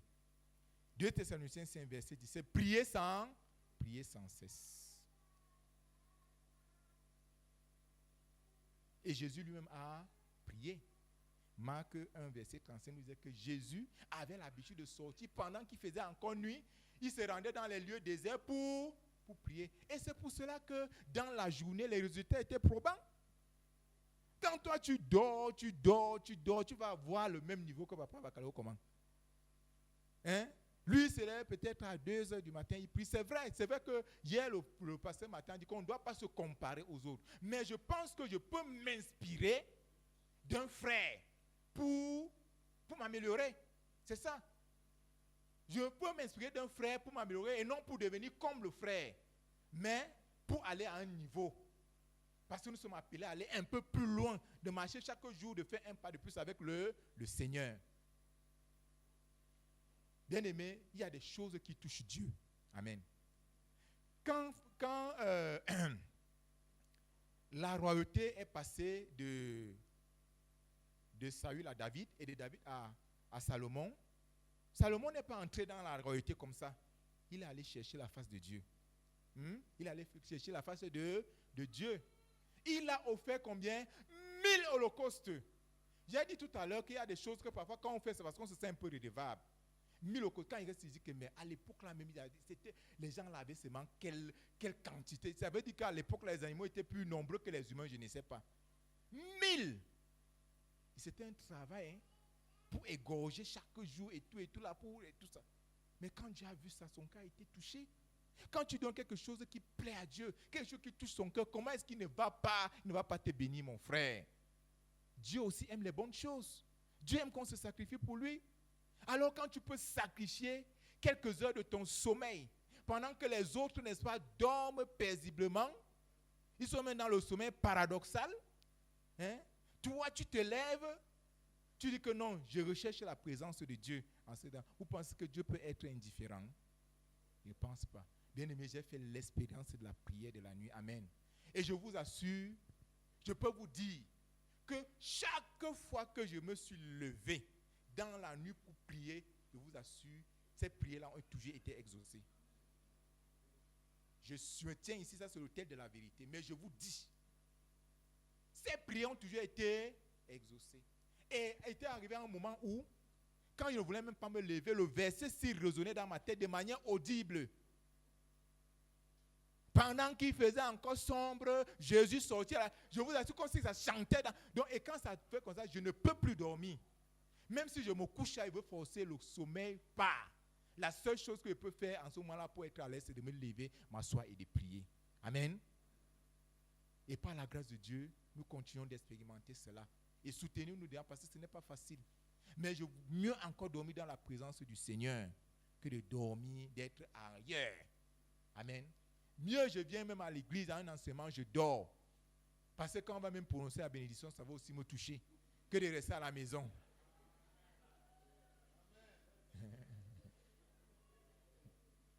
Bien aimé, c'est ça, la prière. Si Jésus qui était Dieu a développé la vie de prière, toi tu es qui? Le bois sec, qu'on peut casser, là on met au feu. Lui était le bois vert. Toi tu t'amuses. Ma femme a l'habitude de dire que, mais qu'elle se demande comment les gens arrivent à vivre dans ce monde-ci sans Jésus. Elle me dit souvent ça que, mais papa, les gens font même comment pour vivre sans Jésus? Qu'est-ce que tout ce qu'elle se tourne? Jésus, j'ai besoin de toi. Et dans le travail, dans l'encadrement des enfants, dans tout ça, les gens même font comment? Elle se pose la question. Mais c'est pour dire bien aimé dans le Seigneur que le meilleur partenaire là, c'est Jésus. Amen. Le meilleur bon gars là, c'est qui? Le yamo là, c'est qui? C'est Jésus. Ce n'est même pas ma femme, ce n'est même pas mon mari. Et c'est le mariage aussi elle-même d'ailleurs. La Bible ne nous dit pas qu'un homme sera couché avec sa femme, l'un sera pour l'autre. Ce n'est pas ça. Ça veut dire qu'on doit commencer à vivre comme si on n'était pas marié, Papa Bakalo. On va aller au ciel là. On doit commencer à vivre, les mariés doivent commencer à vivre comme s'ils n'étaient pas mariés. Et les célibataires doivent être contents, quoi. Parce que la femme qui n'est pas mariée s'occupe des choses de... Mais celle qui est mariée fait comment? Parce que je veux même bien venir, mais mon mari là ne veut pas. Je veux même venir, mais ma femme ne veut pas. Hey! Ça se passe même comment là? Hein? Moi je pense que, même si la Bible a dit qu'on ne répudie pas sa femme, hein, si ma femme commence à devenir un problème pour ma foi là, je fais comment? Hein? Je continue seulement. Voilà, c'est ça. Ok, il y a que tu continues avec elle. Parce que tu entends, tu es là, ton Dieu que tu sais là, ça va entrer même quoi ici. Elle bloque même parfois, tu es même passé, elle fait même la maison, elle prend la clé. Elle met loin là-bas là. Hein? Tu fais comment? Vous êtes dans la maison. Elle a fermé la porte. En ce temps-là, est-ce qu'on ne peut pas envisager la volonté permissible de Dieu dans le divorce, pas la volonté parfaite? Seigneur, permet. Parce qu'elle n'arrive plus à te servir à cause de cette femme. Et c'était même vraiment ma côte. Et c'était la femme du ministère. Je pose seulement les questions, hein? Hein? Vraiment. Donc, bien aimé dans le Seigneur, c'est pour cela qu'il faut prier. Prier et prier encore. Prier jusqu'à obtenir la réponse. La parabole du juge unique, ça nous dit quelque chose, non?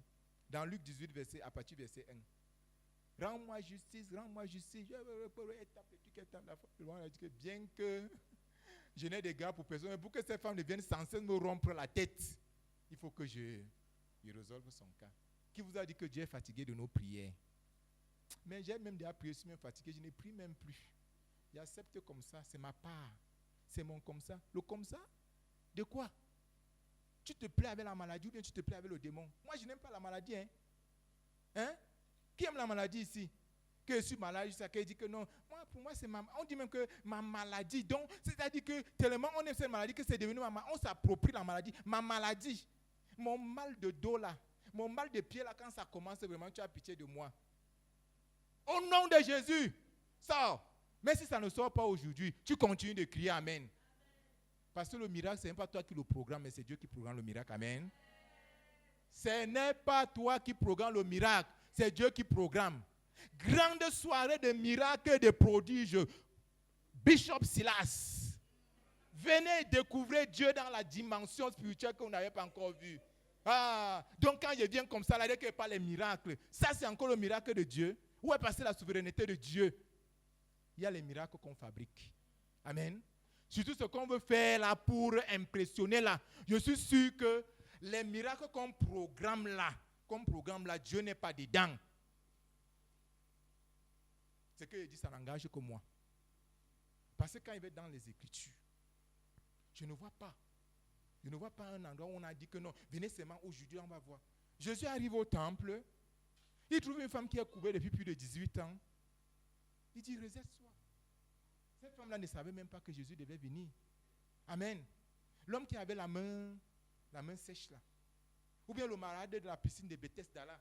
Jésus avait programmé, il savait que l'homme de Dieu, le super homme de Dieu, puissant, plus. Hein? Over Bishop. Hein? C'est ça, non?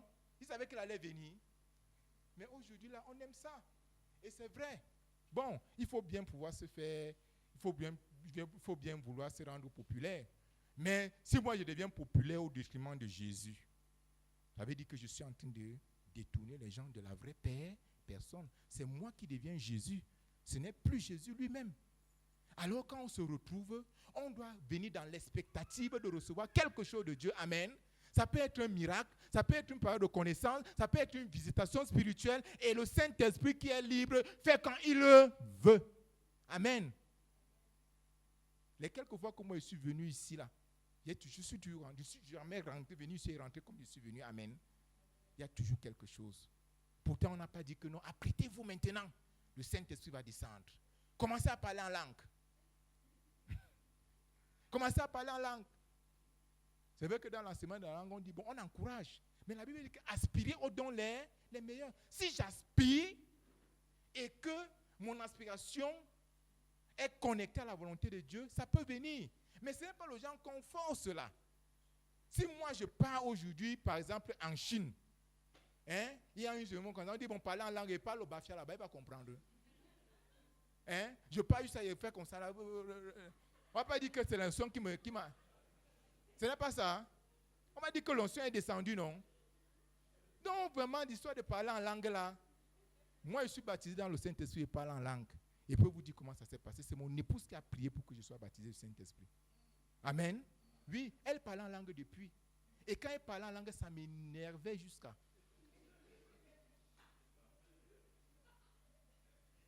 Tu ne peux pas te coucher avec quelqu'un. C'est comme si elle n'est même plus là, elle est partie. 2 heures.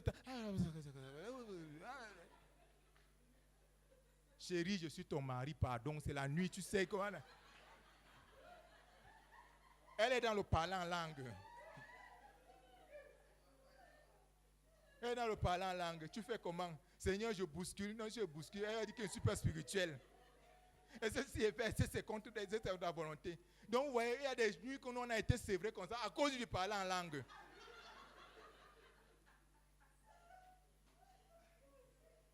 Mais le jour où le parler en langue m'a pris, j'ai compris ce que c'est que le parler en langue. Parce que toute une journée, j'étais couché là. Il n'avait même pas le fond. C'est elle qui marchait dans la maison, qui faisait tout là. Elle me dit qu'après, elle a dit que Seigneur, merci. Tu m'as exaucé. Gloire à Dieu. C'est ce qu'elle voulait. Que le Seigneur bénisse le ministère de nos femmes. Amen. Qu'il bénisse le ministère de nos épouses. Qu'il bénisse le ministère de nos enfants. Amen. Parce que moi et ma maison, nous servirons l'Éternel. Un prophète ne peut avoir que des prophètes. Amen. Donc dans nos maisons, la vie de Christ doit couler. Dans nos maisons, le miracle doit s'opérer.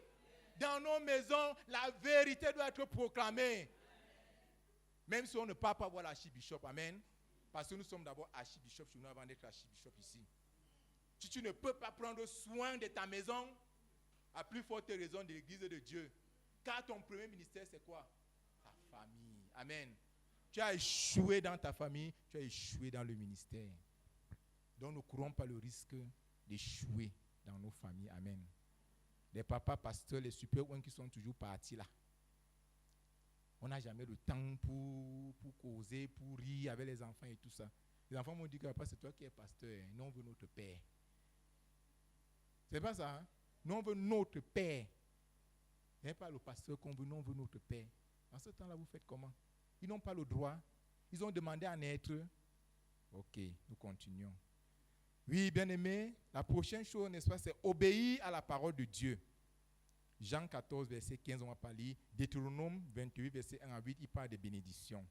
Et les malédictions, mais les bénédictions, si tu mets en pratique. Hein, l'obéissance à la parole de Dieu est le seul garant du miracle et de la bénédiction. Si je considère le miracle comme une bénédiction, ça veut dire que si je n'obéis pas à la parole de Dieu, je ne dois espérer à rien. Et je vais encore revenir à ce qu'il parlait, désigné tout à l'heure par les prêts à consommer spirituels. Vous venez, on vous dit ce que vous voulez entendre. Tu vas voyager, tu vas te marier, tu vas ceci, je vois les voitures garées ici. D'ici 10 ans, là, vraiment, la cour de Rainbow, la communauté évangélique, là, ça sera une méga church, ça sera. Mais à condition que tu obéisses à la parole de Dieu. Tu n'obéis pas, tu n'as rien. Et quand vous commencez à lire les malédictions, tu as même peur. Tu seras maudit en ville. Tu seras maudit au village. Donc partout où tu pars à la gare. Mais qui veut courir le risque là? Partout où même te voir en peinture, on ne voudra même plus te voir. Parce que ça sera même la malédiction. Mais de l'autre côté, Dieu dit que quoi? J'ordonnerai à la bénédiction de te suivre. Ça veut dire que l'enfant de Dieu, le véritable enfant de Dieu ne court pas derrière la bénédiction. Amen. C'est la bénédiction qui poursuit. Tu dis que, gars, laisse-moi, je suis trop béni. C'est comment? Hein? Trop de bénédictions chaque jour. Tu te lèves en santé. Tu ne connais pas ce que c'est que le mal de tête. Tu ne connais pas les hospitalisations. Tu ne connais pas. Tout ça, le Seigneur te donne dans sa grâce. Amen. Et ce n'est pas parce que tu as trop mérité comme les autres. Parce qu'il a, lui, il fait comme il veut.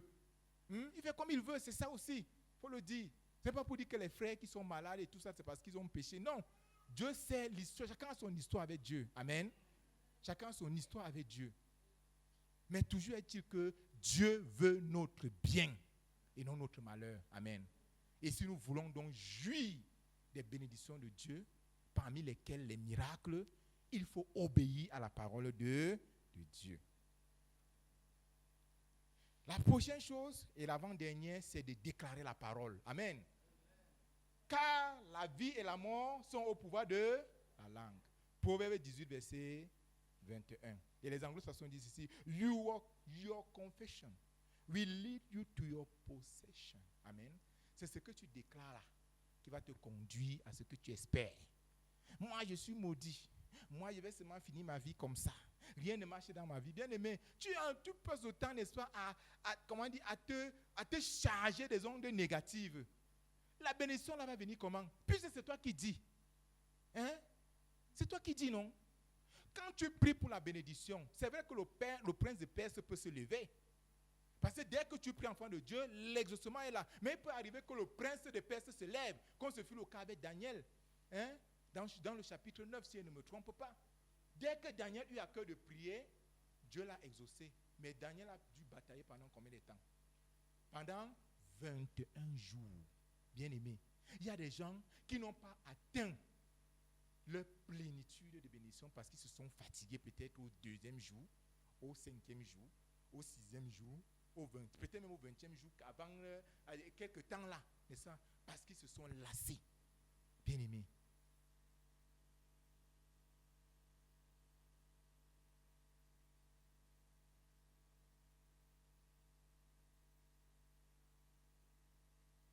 Il faut déclarer la parole de Dieu. Déclarer la parole de Dieu. Déclarer la parole de... Il faut déclarer la parole de Dieu. Seigneur, tu as dit, voici ma situation. Pourquoi? Tu as dit par exemple qu'il n'y aura pas de stérile chez toi. Pourquoi est-ce que moi je n'accouche pas? Je suis ton enfant. Et c'est mal de rappeler ça au Seigneur. Hein? Mais si tu ne connais pas, tu vas te placer où? On va aller te plonger la tête en bas dans la rivière de ton village, les pieds en haut. On va te faire manger, je ne sais pas où c'est les excréments d'escargot pour dire que non, c'est ça qui donne l'enfant. Hein? Parce qu'on veut, pourtant la parole de Dieu est là. Pourquoi est-ce que c'est si difficile de croire à ce que Dieu nous dit? Mais les paroles des hommes, parce qu'il y a quelque chose que vous voulez vous dire quand il parle de la parole, vous dites que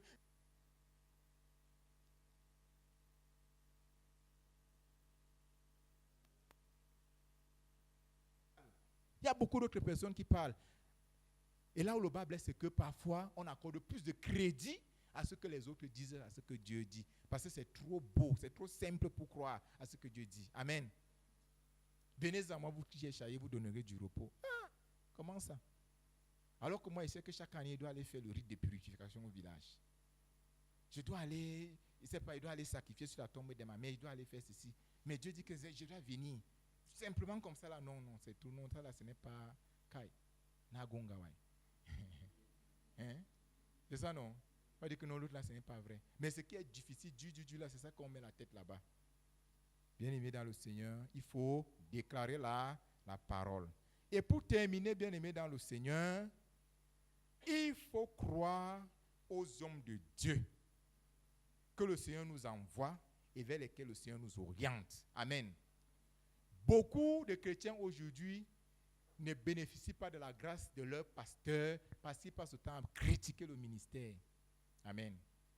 Ne regarde pas aux erreurs de ton pasteur, mais regarde la grâce qu'il y a dans sa vie parce que Dieu ne se répand pas de ses dons. Amen. Même si ton pasteur prends le temps de prier pour lui.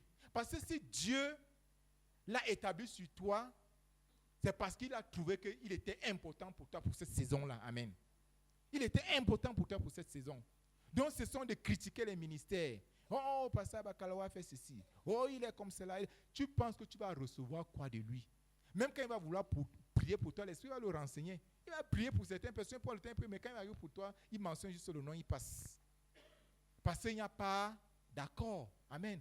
Le principe de l'accord est très, très capital dans une relation entre berger et fidèle.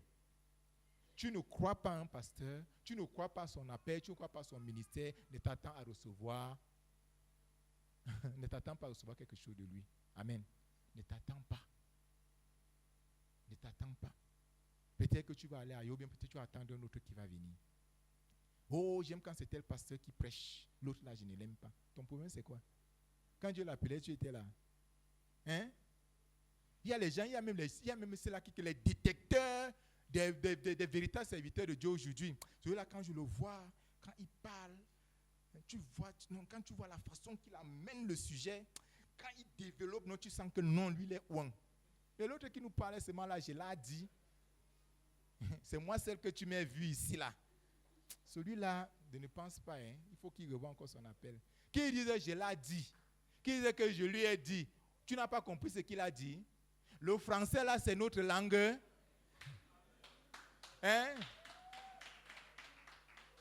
Le français, là, c'est notre langue. Un jour, j'ai titillé un peu papa Bacalao. Dans un message, il m'a dit que papa, j'ai seulement parlé mon pantois en français. Et c'est vrai. C'est une langue que nous avons apprise. Et je lui ai dit là. Où est le problème? Ce qui importe, c'est le message. Tu reçois le message. Je ne sais pas comment les Élysée, les Élie ont fait en leur temps, je ne sais pas. Et c'était des grammairiens, et c'était des érudits, je ne sais pas trop. Mais toujours qu'ils ont eu l'impact. Qui aujourd'hui là a l'impact d'Élysée ici? Qui a l'impact d'Élysée ou bien l'impact d'Élie? Qui? Même la grâce même de côtoyer, comme Géasi, parce que Géasi, lui, il a côtoyé. Mais il a fini les premiers, mais il a quand même côtoyé les hommes. Même aujourd'hui, les hommes de Dieu se rendent, n'est-ce pas, inaccessibles. Et on justifie. C'est vrai que c'est les débats et tout ça. Bon, je ne vais pas entrer dans les polémiques et autres. Mais je me dis toujours que est-ce qu'un homme de Dieu, vraiment quand on veut, si on va approcher un homme de Dieu, est-ce qu'il faut vraiment passer par tout ça et tout? On est ici, les gardes et tout et tout. Bon, un jour, un homme de Dieu dont il m'est passé, nous disait que non, vraiment, avec le lançon qu'il a quand il arrive quelque part, on veut seulement le déchirer. Donc on veut seulement courir pour toucher l'habit, non? Peut-être les pieds et tout ça là, comme au temps de Jésus. Donc il faut qu'il ait quand même une garde rapprochée. Pour eux, c'est bon. Peut-être ça tient la route, je ne sais pas, mais je ne sais pas si ce que je vois dans Papa Bacalo là, si quand il va devenir comme je vois là, on va remplir l'audience. On va remplir l'audience. Papa Bacalo, je ne sais pas, je pose seulement la question.